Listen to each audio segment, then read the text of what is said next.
ნეტავ რას უმღეროდა ყარაჩოღლის ზურნა. ან რა სევდა ჰქონდა შემოწოლილი გულში. როგორც სამხმიანი ქართული სული, როგორც სამება, როგორც ბნელიდან თავის დამღწევი გალობა ღმერთისადმი, ასე უკრავს სამი ზურნა. გაჭიმული მოგუდული ბანისა მოღმუილი გულიდან და ადევნებული სიბნელის სევდა, სიბნელის დარდი. სევდა და დარდი წარსულისა და აწმყოსი. მაშ რასაც უხდა ის ვაჟკაცი ყარაჩოღელი. ამბობენ, დილის საარით ქალაქ თბილისს აღვიძებდნენო. განავისაც მოусმენია ასეთი სევდიანი მუსიკა, რომელიც ანგრევს და ამტვრევს გულის სკიურებს, სადაც კაც შენახული მხოლოდ თავისი ჭირი აქვს.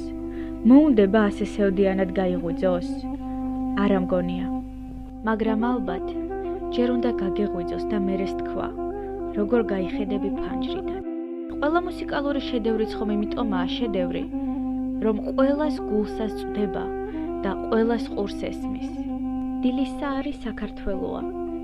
დილისა არის ჰიმნი და გალობა განთიადისა. განთიადსა და მზის სამოსვლას ელოდება ჩვენი სამშობლო. და ზურნა ჩენატრის მზეს სუსხიან დილით. შესჩივის, ამოდიო მზეო, დაგინახონ ჩემმა წეღანხანს ახილულმა თვალებმაო. ამოდი და გამახარე, თორემ 1000 დარდით ვკვდები. ამასობაში კი თენდება ნელ-ნელა. დილის მდორე სიოს მოაქვს თბილი ჰანგები. ბალახის გაყინული, ცვრის ცრემლებით სავსე მზესთან. ნათდება ნელ-ნელა. იქ სადღაც ამოსავალში მზეს ნამდვილად ესმის დარდი. აი კიდევს ვიხსაღვიძებს დარდიანი ყარაჩოღლის ზურნა. მზეს, საქართველოს მზეს, რომელიც საღამოს ისევ უნდა ჩავიდეს. მაგრამ მთავარი მაინც ხომ ამოსვლაა.